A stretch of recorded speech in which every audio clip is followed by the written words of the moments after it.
Some fears make sense. A fear of sharks, of venomous snakes, of walking alone down a dark alley at 3 in the morning. Those are rational. They're baked into our DNA, little warning bells from our ancestors telling us to stay away from the things with sharp teeth and hidden dangers. My fear isn't like that. Mine is a fear of something that's supposed to be perfectly safe. It's a fear of solid ground being just a little too far away. My name is Theodore Wilson. I'm 25 years old and I have a crippling fear of heights. It's not just a casual, oh, I don't love roller coasters kind of thing. It's a full-body primal terror that can hijack my entire nervous system at a moment's notice. And it doesn't take much. Take last week, for example. I was at the new downtown office building for a meeting. It's one of those super modern, eco-friendly skyscrapers, all gleaming glass and recycled steel. And of course, it has glass elevators on the outside of the building. To a normal person, it's a scenic 3-minute ride with a great view of the city. To me, it's a transparent torture chamber ascending into the sky. I saw them as soon as I walked into the lobby. 4 pristine glass boxes gliding silently up and down the face of the building. My stomach immediately did a slow, sick roll. My palms started to feel damp. I could feel the blood draining from my face. My plan was simple: find the service elevator, or if all else failed, the stairwell. I didn't care if the meeting was on the 40th floor. I would climb every single step before I'd get in one of those things. But then my colleague Sarah spotted me. "Theo, over here, we can grab this one." She was waving cheerfully from in front of the nearest glass death trap, the doors already sliding open with a gentle, welcoming chime. There were 2 other people from her department with her, both smiling. I was cornered. I couldn't say, "No thanks, I'd rather have a root canal without anesthetic." I couldn't explain that the very thought of the floor disappearing from under my feet made me want to curl up into a ball. So I did what I always do. I smiled a tight, fake smile and walked towards them, my legs feeling like they were made of lead. The doors closed and the ascent began. For the first 2 floors, it wasn't so bad. We were still below the height of the neighboring buildings. I could pretend we were just in a regular elevator. I focused on the polished steel of the handrail, gripping it until my knuckles were white. But then we cleared the 10-story mark and the city opened up beneath us. The cars on the street became tiny metal bugs. The people on the sidewalks turned into ants. And the ground, the solid, dependable ground, was just gone. My brain went into full-blown panic mode. It didn't matter that I knew logically that I was safe, that this elevator was engineered to be 1,000 times stronger than it needed to be, that thousands of people ride it every single day without incident. My lizard brain, the ancient terrified part of me, was screaming, "One thing, you are going to fall." My heart started hammering against my ribs like a trapped bird. A cold sweat broke out on my forehead. My breathing became shallow and rapid. I was convinced I could feel the floor vibrating, the cables straining. I pressed myself back into the corner of the elevator, trying to get as far away from the glass as possible, trying to will myself through the wall into the solid core of the building. Sarah was chatting about quarterly reports, completely oblivious. I just nodded along, making non-committal noises, praying that I wouldn't pass out or throw up. The world outside the glass was a dizzying, terrifying blur. It felt like an eternity, but the display above the door finally flashed 40. The elevator slowed with a gentle whoosh, and the door slid open onto a carpeted hallway. I practically lunged out of the elevator, my legs shaking. I leaned against a wall for a second, catching my breath, trying to get my heart rate back to something resembling normal. Sarah gave me a funny look. "You okay, Theo? You look like you've seen a ghost." "Just a little motion sickness," I mumbled, forcing another weak smile. "Long night." She shrugged and headed toward the conference room. I stayed behind for another minute, just breathing. In, out, feeling the solid, unmoving floor beneath my feet. The worst part wasn't the fear itself. It was the shame. The humiliation of being a 25-year-old man completely undone by a simple elevator ride. And the shame was always tangled up with something else, a voice that wasn't my own echoing in the back of my head. It was my father's voice, and it was laughing. This fear, this acrophobia, wasn't something I was born with. It was installed. It was violently programmed into my 8-year-old brain on a hot, sticky afternoon in July 17 years ago. Before that day, I was fearless. I was the kind of kid who climbed everything, trees, fences, the roof of the garage, to get a stray frisbee. Heights didn't bother me. They were a challenge.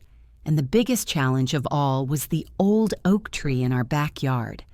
It was a magnificent beast of a tree, probably 100 years old, with thick, sturdy branches that seemed like they were custom-made for climbing. That summer, my dad Robert and I had built a treehouse in it. Well, mostly he built it, and I handed him nails and got in the way. But in my mind, it was our project. It was my kingdom.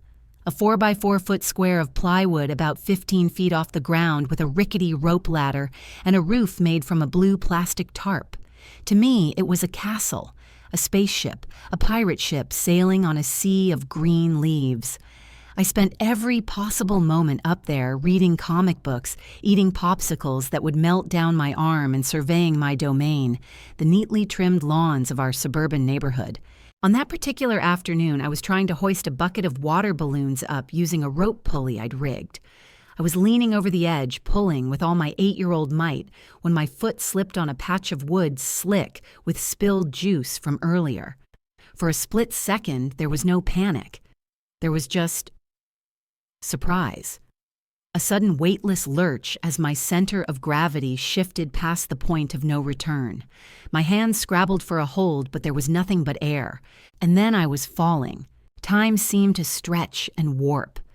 I remember the world flipping upside down, a confusing kaleidoscope of green leaves, blue sky, and brown branches rushing past me. I remember the wind whistling in my ears. I remember the primal, helpless scream that was ripped from my throat. And I remember the thought crystal clear in the midst of the chaos. This is it.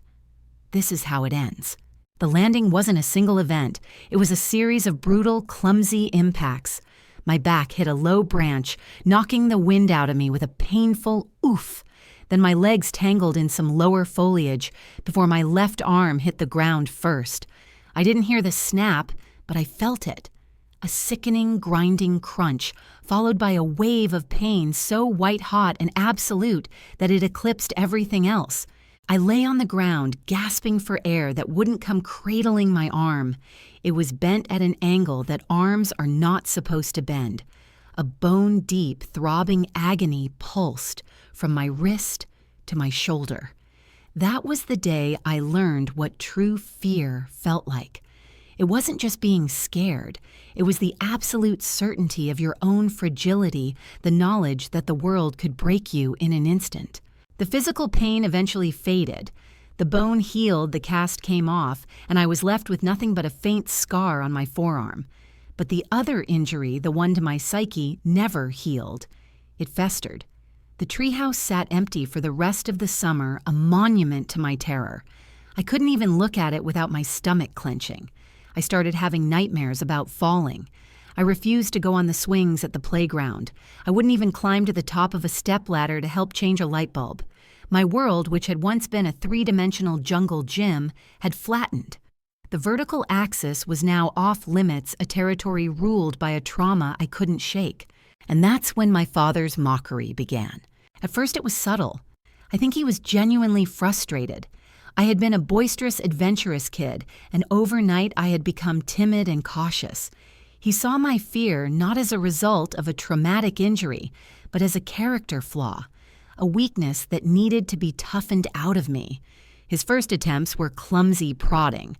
"Come on, Theo, it's just a ladder. You're not going to fall." When that didn't work, the prodding turned into jokes.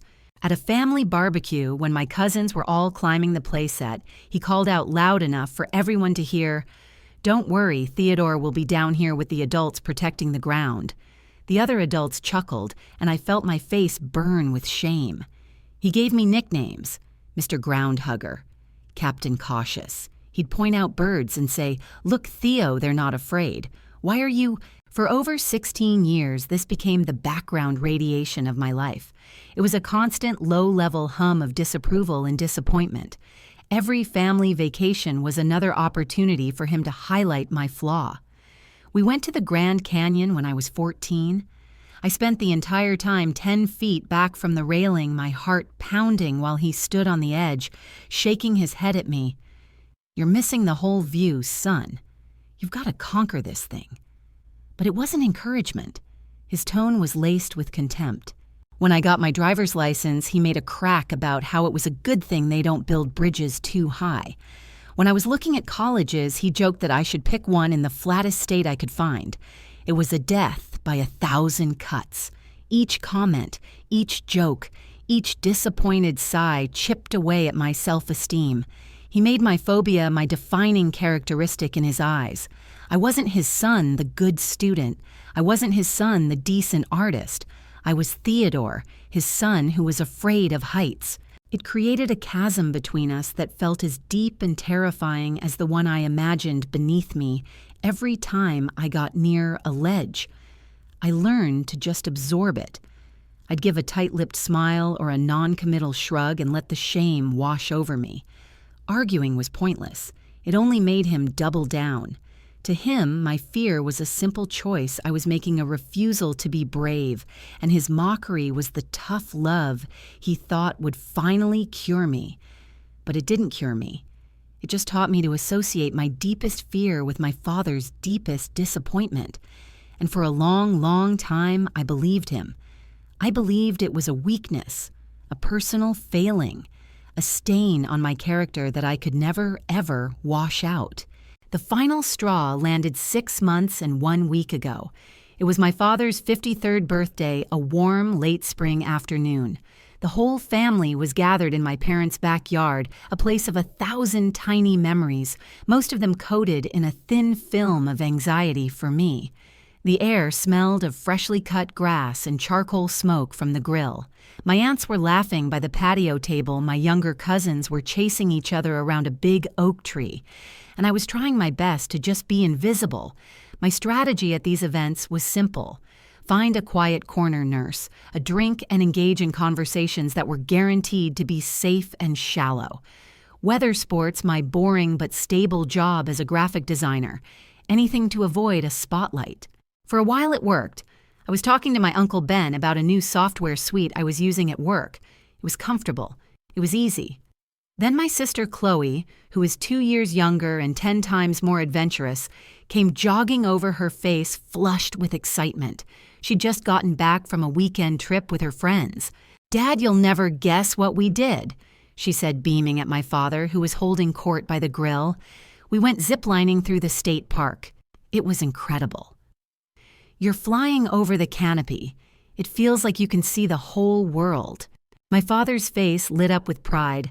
"That's my girl," he boomed, flipping a burger. "No fear in that one. Takes after her old man." He looked around the patio, his gaze sweeping over the family, a king surveying his court. And then his eyes landed on me. The light in them changed. The pride was replaced by that familiar, weary expression of disappointment I knew so well. It was a look I had spent my entire life trying to avoid. He gestured toward me with his spatula. "Hear that Theo ziplining? Maybe you could try that sometime. They probably have a version that's only 2 feet off the ground." A few scattered, uncomfortable chuckles rippled through the adults. I felt the familiar hot shame creep up my neck. My Uncle Ben gave my shoulder a sympathetic squeeze and tried to change the subject, but my father wasn't done. He had an audience, and he had his favorite target. He turned to his brother, my Uncle Ben, but he pitched his voice loud enough for everyone to hear. It was a performance. "You know, Ben," he started, shaking his head with a theatrical sigh. "I worry about him. I really do." My stomach dropped. I knew this tone. It was the prelude to a lecture disguised as a joke, where he would dissect my character for the family's entertainment. I just stared at the ice melting in my plastic cup, praying for a meteor to strike. "A man is supposed to be strong," he continued, his voice full of phony concern. "He's supposed to be the one who can stand on the roof and fix a shingle, you know. The one who can protect his family. How are you supposed to protect anyone when you can't even get on a stepladder to change a smoke detector battery?" The air went still. The light chatter from the patio table died down. Everyone was listening now. My sister looked horrified, opening her mouth to say something, but my father waved her off. He was on a roll. He pointed the greasy spatula at me again. It's not just about the heights. I've been saying it for years. It's about courage. It's about having a backbone. You get one life, and he's choosing to live it on the ground floor with the blinds shut. Sometimes, he said, letting the word hang in the air before delivering the final blow. I honestly wonder if he has any courage at all. And that was it. That was the moment. For 16 and a half years, I had absorbed these comments. I had let them soak into my skin and poison my self-worth. I had accepted them as the price of admission for being his son. Each time, it was like a small electric shock, painful, shameful, but quick. I would flinch, and then it would be over until the next time. But this was different. It wasn't a shock. It was a deep seismic shift inside me. The background noise of the party, the laughter, the sizzling grill, the distant buzz of a lawnmower, all of it faded into a dull, flat hum. The world had gone into slow motion. I could feel the condensation on my cup cold against my sweating palm. I could feel the frantic rabbit heartbeat thumping in my chest. But for the first time, the heat of shame was being replaced by something else. Something cold and hard and clear. It was rage, but it wasn't a loud, explosive rage. It was quiet. It was pure. It was the kind of rage that doesn't scream but calculates. In that instant, something inside me that had been soft and malleable for my entire life finally hardened into steel. I lifted my head and looked at my father. I really looked at him. I didn't see a concerned parent using tough love or a frustrated man trying to help his son. I saw a bully. He didn't want to cure my fear. He enjoyed having it as a weapon against me. It confirmed his own narrative. He was the brave patriarch, and I was the weak, disappointing heir. His mockery wasn't for my improvement. It was a pedestal for his ego. And as I looked at him standing there in his ridiculous kiss-the-cook apron, holding his spatula like a scepter, I didn't feel shame anymore. I felt pity.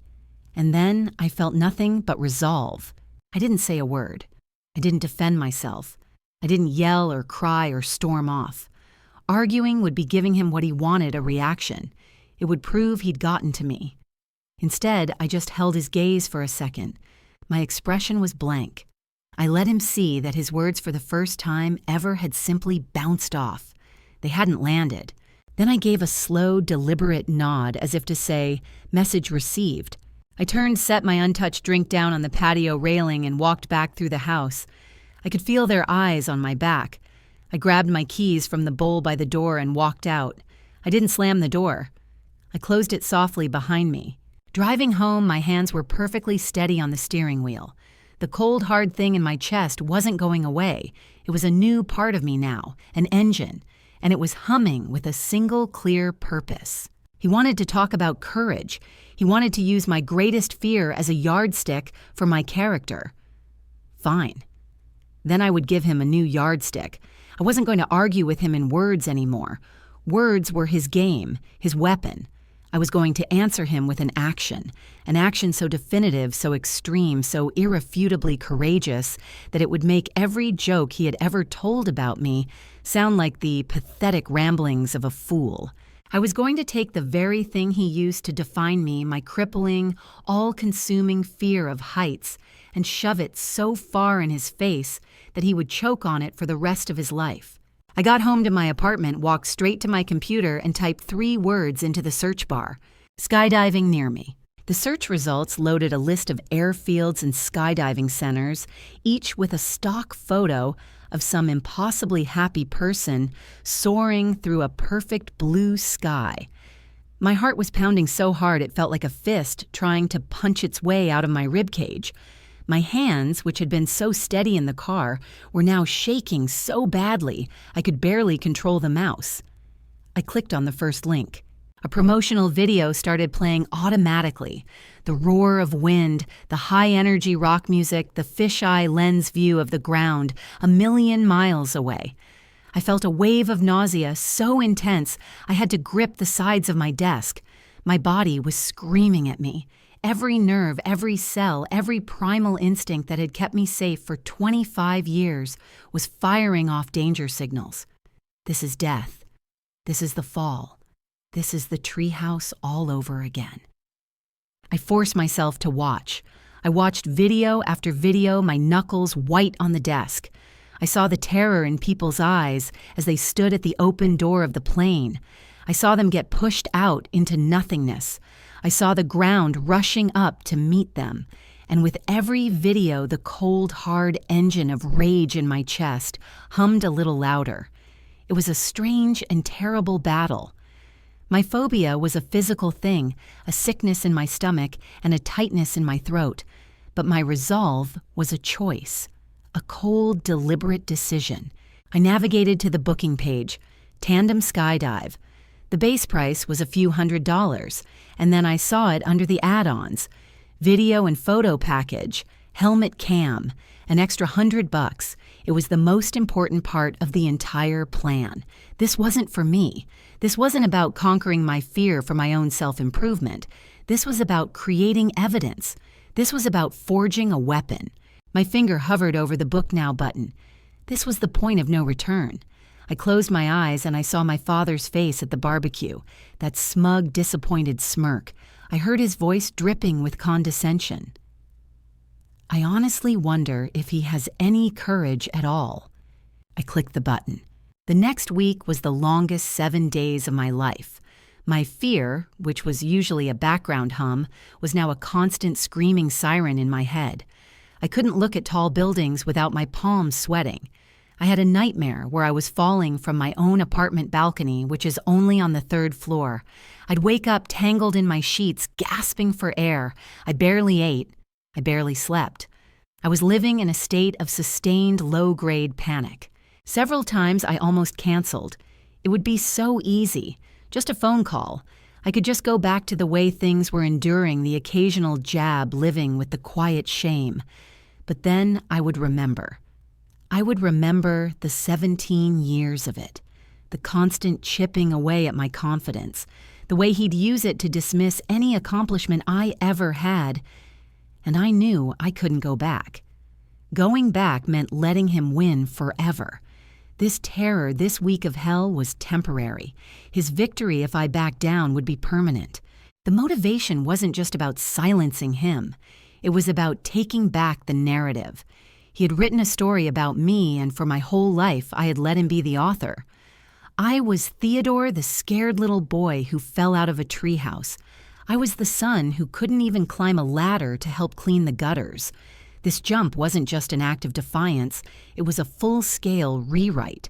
The morning of the jump, I woke up before my alarm. The sky was still a dark pre-dawn gray. I didn't feel scared anymore. I felt nothing. I was hollowed out, a shell of a person running on pure, unadulterated will. I drove to the airfield, an hour away, the car silent. I didn't want music. I just wanted to focus on the cold engine inside me. The airfield was a chaotic mix of nervous energy and practiced routine. People were milling about some excited first-timers like me. Others experienced jumpers who treated it like a casual weekend hobby. The air smelled of cut grass and jet fuel. I signed a stack of waivers that basically said, if I ended up as a smear on the landscape, it was my own fault. My tandem instructor was a guy named Mike. He was probably around 40 with a sun-weathered face and a calm, reassuring demeanor that seemed almost absurd given what we were about to do. He went through the procedures, strapping a harness to me so tightly I could barely breathe. He explained how I needed to arch my body, keep my arms crossed, and tuck my head. I nodded along, but I don't think I absorbed a single word. My brain was offline. My body was just a passenger. Then we were walking to the plane. It was a tiny, rickety-looking thing, and the noise of its propellers was deafening. We all piled in, sitting on benches facing each other. There was no ceremony. It was like boarding a noisy, vibrating city bus. I was strapped to Mike, my back to his chest. I could feel his calm, steady breathing, a stark contrast to the frantic jackhammering in my own chest. And then we took off. This was the part I had dreaded most. The ascent. The slow, deliberate climb into my nightmare. I watched through the small, scratched plastic window as the ground fell away. The familiar world of cars and houses and roads shrank into a map. then into a patchwork quilt of green and brown. My acrophobia kicked in with a vengeance. My vision tunneled. A cold sweat drenched my body. Every instinct was screaming, "Wrong danger, get down." I squeezed my eyes shut, trying to block it out, but I could still feel it. I could feel the altitude in my bones. I could feel the nothingness that separated me from the safety of the earth. After what felt like an eternity, the engine noise changed. Mike leaned forward, his mouth next to my ear. "All right, Theodore, we're at 13,000 feet. Almost time to have some fun." Fun. He thought this was fun. The door slid open and the world dissolved into a single terrifying roar of wind. It wasn't just a sound. It was a physical force, sucking the air from my lungs, whipping at my face. The people ahead of us just vanished. One moment they were there, shuffling to the edge, and the next they were gone, swallowed by the sky. And then it was our turn. We shuffled to the edge of the open doorway. Mike put my hands on my harness. "Remember what I told you? Head back, arch your body." I couldn't answer. I couldn't even nod. All I could do was look down, and I saw it. The whole world laid out beneath me, a curved horizon, clouds that we were above. It was so profoundly existentially wrong. My mind simply broke. I was no longer a person. I was just a vessel of pure, unthinking terror. Mike rocked us forward once, ready, then a second time, on 3. He didn't wait for 3. He just pushed. The first second was silent, weightless suspension, and then the air caught us and we were falling. The terminal velocity, the 120-mile-per-hour wind screaming past my ears, was so loud it was like silence. My senses were completely overloaded. My brain couldn't process the input. The helmet camera, which I had completely forgotten about, was recording everything. It was recording my face contorted in a mask of absolute primal fear. My eyes were wide, unblinking. My mouth was open, but no sound was coming out. And then something shifted. The terror was still there, a roaring fire in my gut. But the engine of rage, that cold, hard thing that had been building for 6 months, roared to life and overtook it. The 17 years of mockery, the shame, the condescension, it all coalesced into a single point of pressure inside me. And it had to get out. A sound ripped out of my throat. It wasn't a scream of fear, it was a scream of fury, of defiance, of release. I was screaming at my father. I was screaming at the little boy in the treehouse. I was screaming at the sky itself.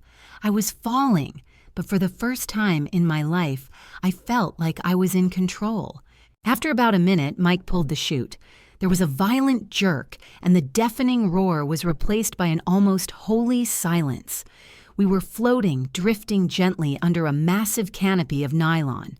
The world was peaceful and beautiful from up here. I could see for miles. For the first time, I wasn't scared of the height. I had just fallen through it and survived. It had no power over me anymore, not in the same way. When my feet touched the ground, my legs gave out completely.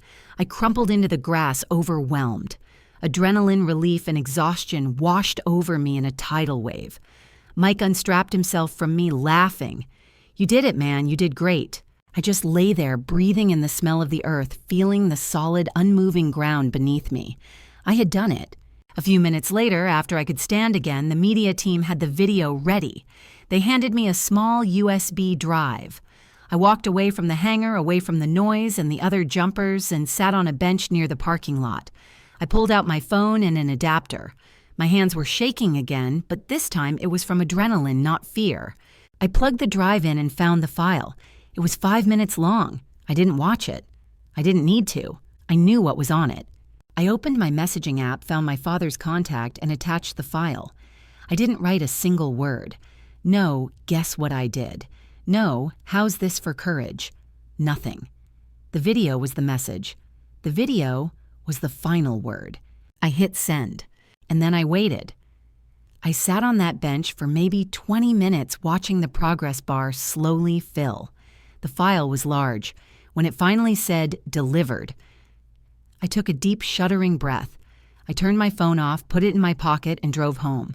I didn't want to see his response. I didn't care what it was. The act was complete. The rest was just fallout. He never responded, not with a text, not with a call. For 2 weeks, there was complete silence. I found out later from my mom that he'd watched it.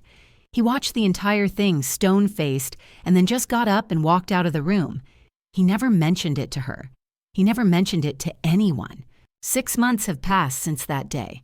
I'm 25 now. And a few weeks ago, I was at my apartment and the smoke detector on my 12-foot ceiling started chirping. The battery was dead. In the past, this would have been a major crisis. I'd have to call a friend, or worse, call my dad and ask for help enduring the inevitable lecture about my fear. But this time, I just went to the closet, got out my stepladder, and opened it up. As I put my foot on the first rung, I felt it. That old familiar ghost. The slight dizziness, the tightening in my stomach, the voice in my head whispering, "Be careful, don't fall." My acrophobia is still there. It didn't magically vanish at 13,000 feet. It's a part of me, a scar from that day in the treehouse. But as I climbed, something was different. Something was missing. The second voice. The one that always used to accompany the fear. My father's voice. The one that would mock me, call me weak, tell me to just man up. It was gone. He had spent 17 years installing that voice in my head, and with one 5-minute video, I had permanently evicted it. I got to the top of the ladder, my heart beating a little faster than normal, and calmly changed the battery. As I climbed down, I realized what my victory was. I didn't cure my fear. I had reclaimed my dignity. I had taken the one thing my father used as a weapon against me and turned it into a shield. He can't mock my fear of heights anymore because he knows I have stared down a 13,000-foot drop and jumped. Any joke he could possibly make would be utterly meaningless. He and I don't talk about it. We barely talk at all these days, but his silence on the subject is the loudest victory speech I could ever ask for. He knows I won, and more importantly, so do I.